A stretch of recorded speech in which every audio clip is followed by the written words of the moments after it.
Hello my beautiful family, आप सब लोग कैसे? आशा करती हूँ आप सब लोग स्वस्थ और मस्त होंगे। तो आज मैं जा रही हूँ अपने मामा के घर पे, मतलब गोद भरा है मेरे छोटी भाभी का।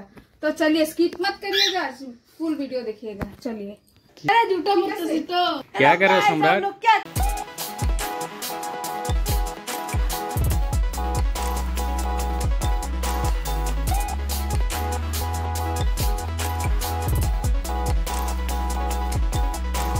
हेलो फ्रेंड्स, तो मैं आ गई हूँ यहाँ पे। देखिए नेचर ब्यूटी,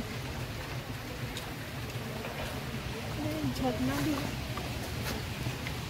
पहाड़ी इलाका है ना, तो यहाँ का व्यू बिल्कुल अलग है। तो चलिए आगे क्या क्या होता है मैं आपको दिखाऊंगी। देखिए जरा झरना।